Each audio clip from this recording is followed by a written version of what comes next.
Καλησπέρα. Good afternoon and welcome to this session. In this session, we will focus on the potential use of secondary data in healthcare. I understand that trying to combine data sets and optimize different data sets, clinical data sets, economic data sets, and trying to optimize their use is a key element for improving health system performance, and it's also a global trend. This is also a very relevant topic for the Greek healthcare system in particular, because there is an ongoing debate for the last at least decade about the availability, accessibility, and quality of healthcare data, and particularly secondary health data. So I have the pleasure to welcome Mr. Mark Boyd. Mark is a senior policy associate at the Open Data Institute. He has worked extensively as a policy analyst in various projects, starting in the early 90s with trying to respond and tackle the HIV/AIDS crisis. Then he moved to policy development for reducing inequalities. And for the last year, he has worked extensively on the intersection between public health, urban planning, well-being, and of course, data modeling. So based on his rich experience on data modeling and the intersection between data modeling and public health, he will discuss today how secondary use of health data can be beneficial for health system performance and healthcare systems in general. So without further ado, Mark, welcome again to the Greek Conference on Health Economics and Policy, and the floor is yours. Thanks, Ilias. Great to be here. Great to be with you all. Thanks for joining us for this conversation. So I'll just share my screen. I do have some slides to share, but by all means, Ilias, as we've talked about, just feel free to jump in if anything grabs you to chat about. So what I wanted to do with this time was talk about the study that we did through the Open Data Institute, looking at the secondary use of health data and how ready Europe as a whole is, as well as how ready Greece is in particular. We looked at the environment for each country in the European Union. So just very briefly, Ilias has already talked about my previous background. So helping establish patient representative organizations, working on urban planning, health data, working with World Health Organization on data governance research. And I've done some work for the European Commission on how to ensure data exchange between governments. Quickly on two examples of what the future might look like if there was this use of secondary health data. So that's data that was collected perhaps from electronic health records or other purposes. We've got a definition we'll cover in a minute, and then used for another sort of purpose. So maybe it's research data that's used for personalized healthcare, or wearables data that's then used to help with the primary care experience between a doctor and their patient. And in fact, here's a good example. So a patient with diabetes goes to the doctor. The doctor's able to look at the patient's activity tracker data, their Fitbit or their walking, the pedometer, and is able to look up some on the characteristics of other patients with similar age, gender, socioeconomic status, and comorbidities. And then using all of that data, the patient and the doctor can agree on the treatment plan. And maybe even that treatment plan is then pushed back to the activity tracker or the app that the patient is using so that they can keep tracking of how it's going. So that's one potential use case. Actually, there's already a bit of an evidence base that shows that patients who are involved in tracking their own health on the Wellbeing app do have better health outcomes than those who don't use those sorts of apps, which I think is more about engagement with your own healthcare. So in the early days of the HIV/AIDS epidemic in Australia, when we were working with the patient representative groups there, before there was medications available, the only indicator for life expectancy for people with HIV and AIDS was that those who were involved in the people living with HIV/AIDS movement were more likely to live longer than those who weren't. So there was sort of, even from before medications, there was this example before digital health. There was an example when people are actively involved in their healthcare, they have better health outcomes. So we're seeing this also with digital health now.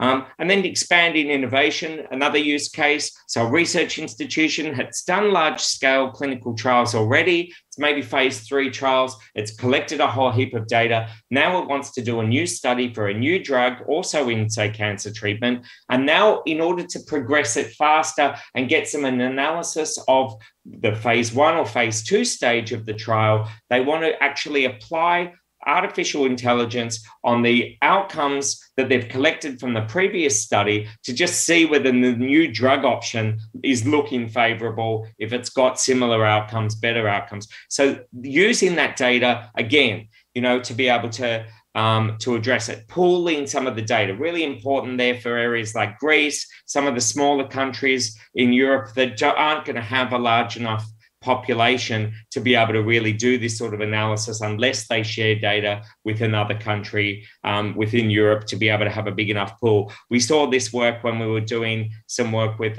World Health Organization as well. For COVID, there's been a ton of clinical trials, but all of them, you know, 1,000 participants or under. So you can't really make good therapeutic guidelines based on those studies. But if you pool a number, 10 or 100 of trials that were of similar nature together, then you've got a large enough pool of trial data that you can start making those therapeutic guidelines. So a bit similar in this case here. So what do these examples have in common? If you've seen the title of the talk, then you'll know the answer is going to be secondary use of health data. Now, under the General Data Protection Regulation, the GDPR, it doesn't tell us what secondary use of health data is. It just says that secondary use of data is anything other than the primary use. So it doesn't give us enough information of, okay, how would this work in the health field? And so what we did with this research was we defined secondary use of health data is aggregated health data from population level sources. So things like electronic records, wearables technologies, health insurance claims data, health registry data, health research, drug consumption. When all of that's used to improve personal care planning, medicines development, safety monitoring, research and policy making, then you're putting secondary use of health data to use. And if you look at global European policies, then you need secondary use of health data to deliver on those policies. I'll just point out the Europe's Beating Cancer plan here. We've gone through that policy and looked at all of the goals. You can only achieve most of those goals if you make use of secondary use of health data. Otherwise, you're not going to be things like sharing information around how to address health inequalities. You need to use data was collected for one purpose, primary purpose, and then use it for further analysis to be able to direct resources or look at how you're going to reduce those health inequalities, for example.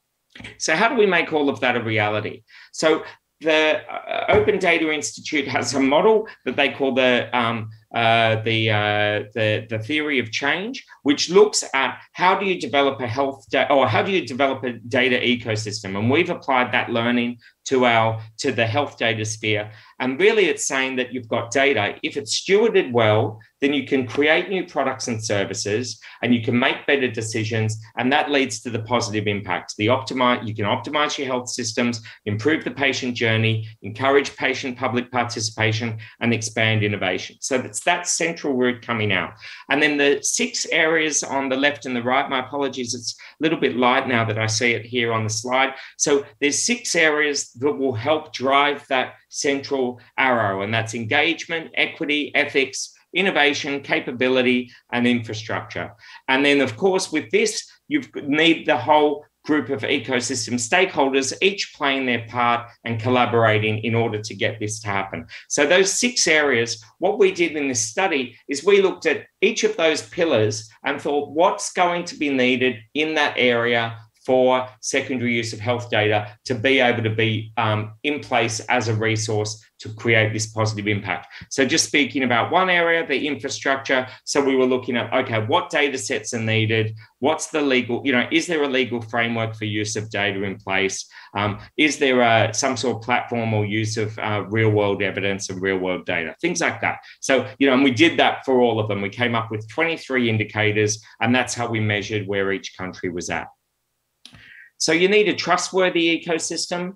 And the trust is enabled at the country level through the legal framework and accountability, through how organizations manage data, so their data governance processes. And at the community level, you need people to be confident and trustworthy that their data is going to be used. And you do that by having this continual engagement and opportunities to participate.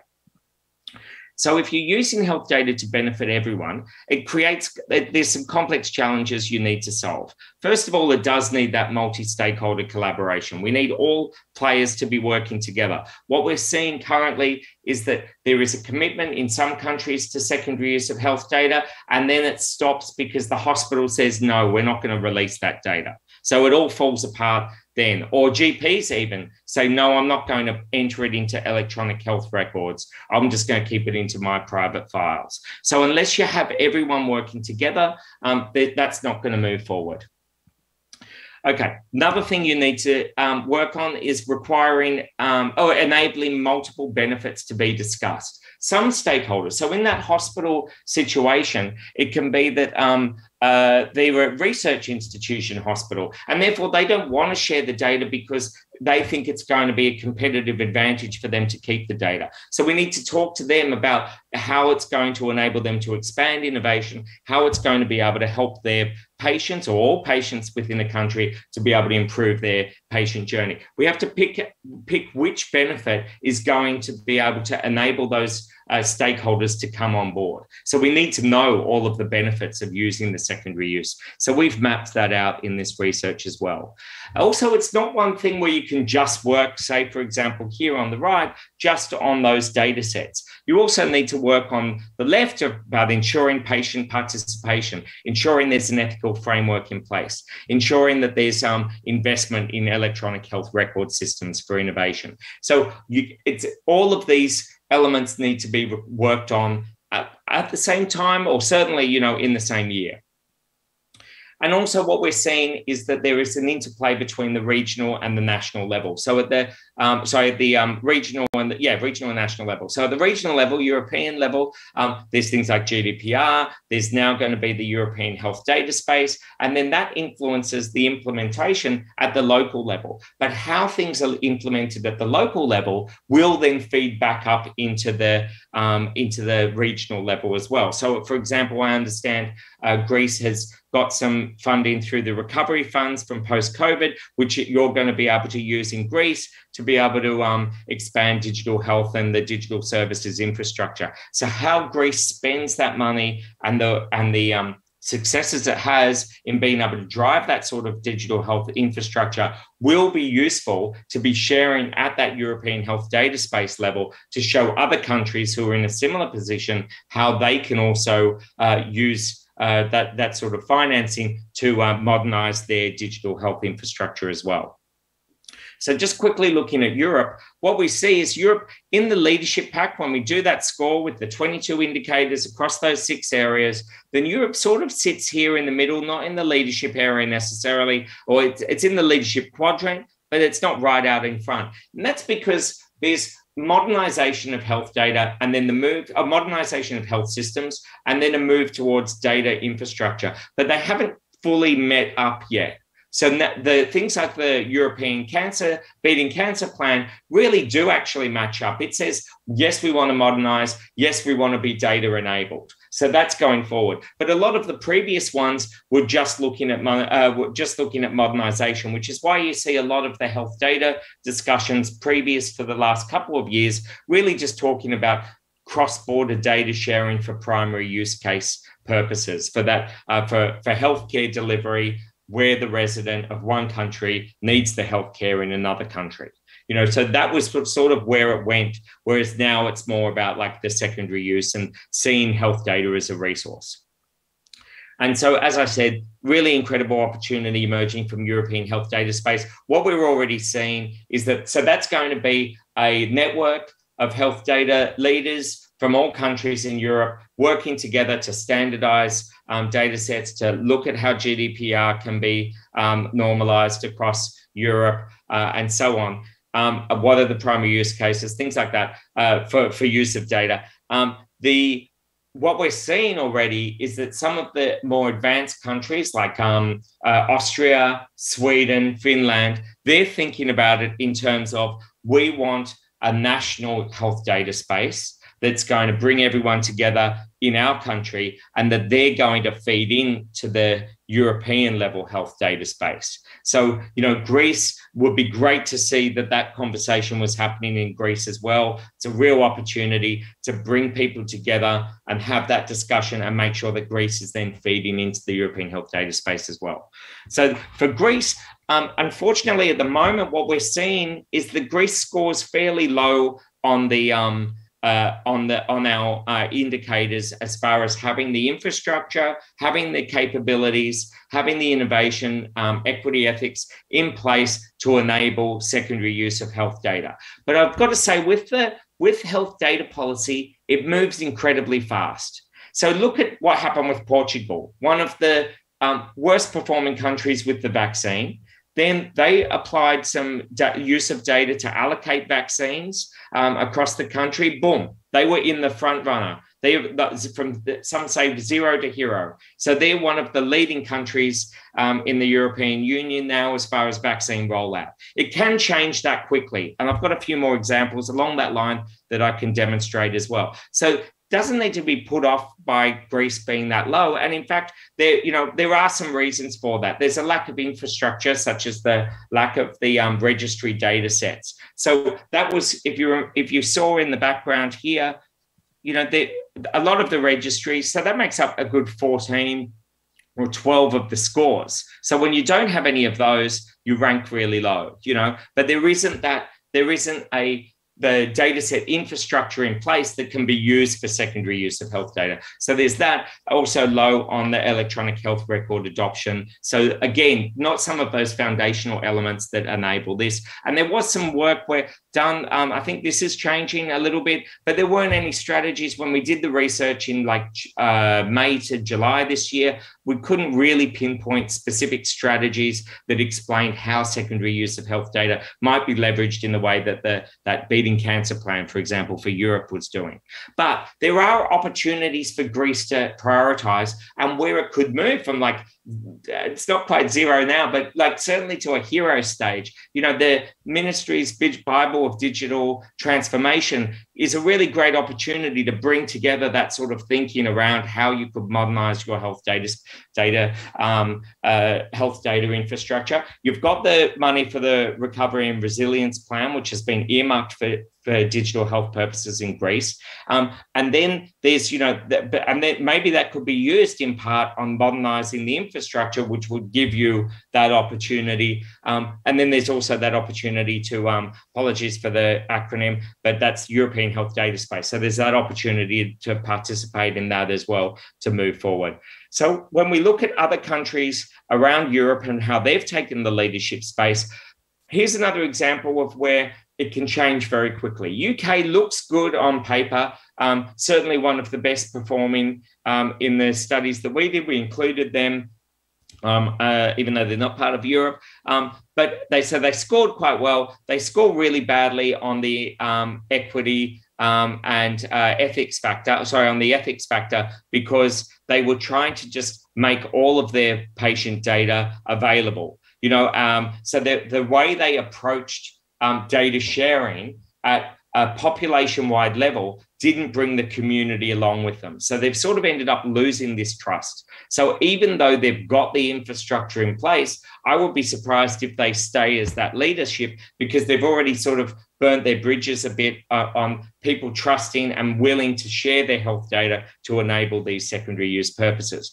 Whereas you see something like Germany, and they're the reverse. They were sort of in the middle of the pack. This green one here, that's sort of where they sit overall as well. But when they can go through to the front, I believe, because they're doing this sort of work. From the 1st of January this year, they had a mandate that all patient records should go through an electronic health record. And then this report, I encourage everyone to read, and the Arena for Digital Health, it puts on paper how they're thinking about modernizing their data and digital architecture in order to enable innovative uses of the health data with the community brought along with them. France is doing, France is quite interesting. They've already got a health data hub. It sort of works as their French level European health data space. So they're already trying to solve things like standardizing data, encouraging collaborative action amongst multiple players, involving patients and patient representative groups in new solutions, and then using that to drive personalized healthcare.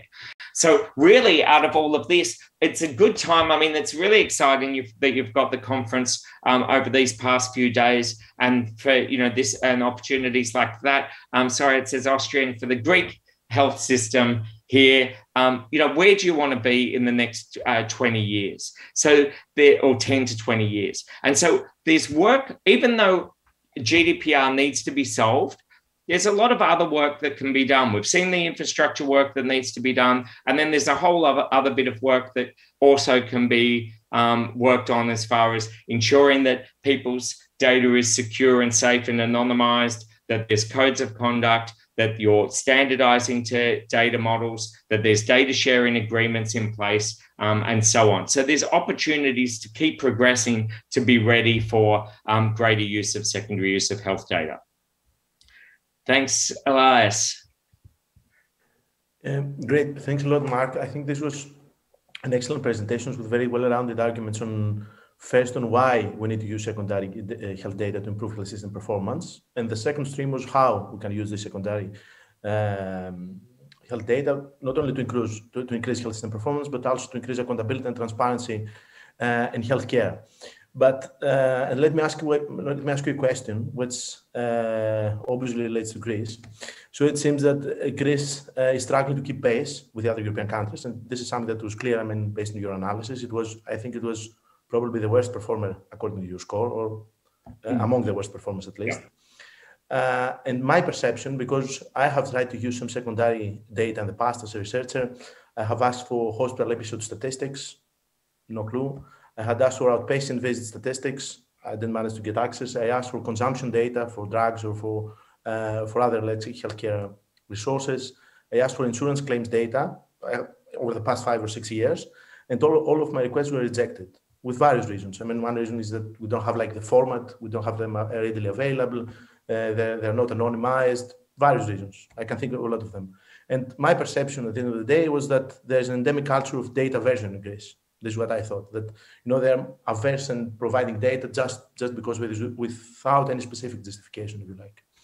So in a country in which we don't have registries, we don't have hospital episode statistics, we don't have outpatient visits, we don't have anything, do you think that this exercise of moving from zero to hero would be more challenging compared to Portugal, for example, or other countries?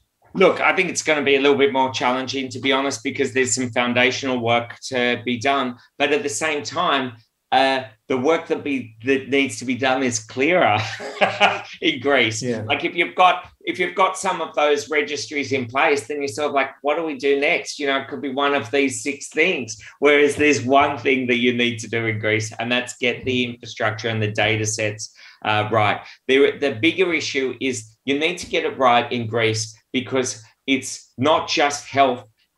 This is organizational knowledge that the government needs to have in order to be able to progress, because what's going to end up happening is innovation dollars for any sector is going to look to another country, because they want to be able to set their research up in Greece, and they're you've got a culture of aversion to data systems, and you don't have the data infrastructure in place.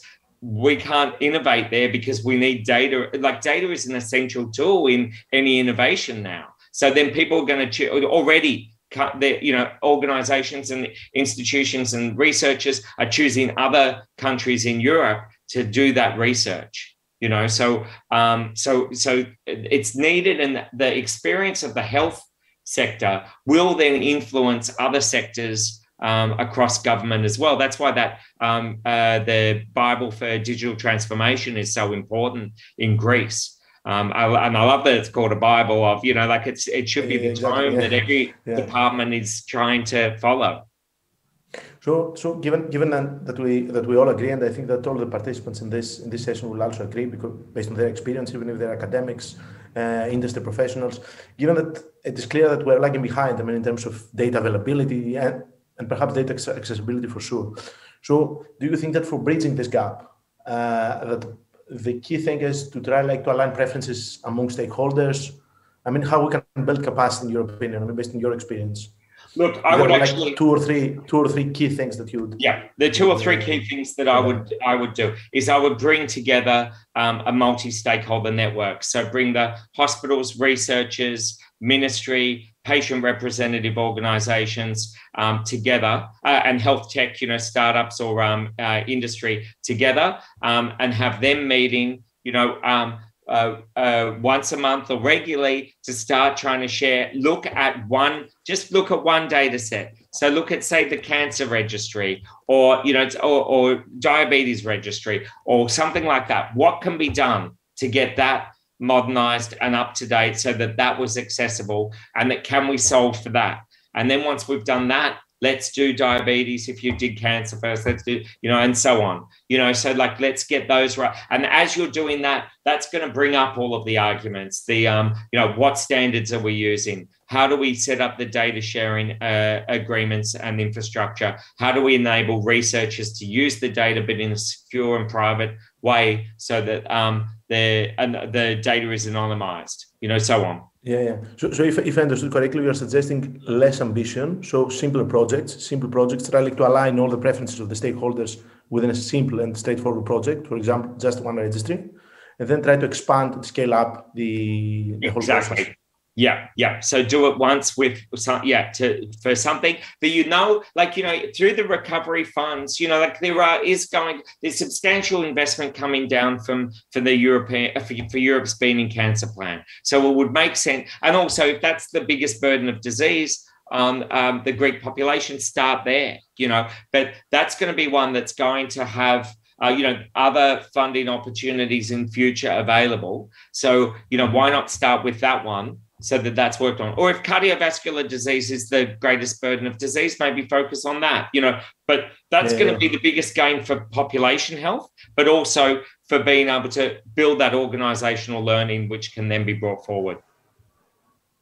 Yeah, I think this was quite, an insightful comment, because at least based on my experience in Greece, we're trying to do everything together at the same time. So we're trying to create hospital episode statistics, outpatient visit data, consumption data, registers all together. And it seems that at the end of the day, we don't manage to finish anything. So at least this is what the data suggests based on the work you have done. And this is, I think, the common perception in Greece, I would say, among health professionals. Look, the reality is we know how governments work. The reality is they're probably going to do 5 or 6 at once anyway. But focus on the one, have that one as the flagship project, so that anything you're learning from that can then be implemented from the other into the others. So it's and if all of the stakeholders could agree on what one that everyone wanted to prioritize and be working together towards what's their part in enabling that. Yeah, I don't know. Although I think you covered most of the topics, because you in 20 minutes you managed to address all the topics linked to why we need to use secondary data, how we can use it, and some very specific, let's say, idiosyncrasies of the Greek case, I would say. I don't know if there's any specific question for Mark. I think we're okay with questions. So it seems I'll try to summarize, and if you want to add anything, because I think now we have a clearer, let's say, overview of how we can use secondary data in Greece. It seems that we can combine different data sets, economic data sets, insurance claims, clinical data, health records, consumption data. We combine them in order to optimize, the use of the data. And the primary purpose at the end of the day is to improve health performance through different ways, starting from population health improvement, cost containment, patient experience, patient satisfaction, inequalities, increasing innovation. So we can do almost everything with these tools.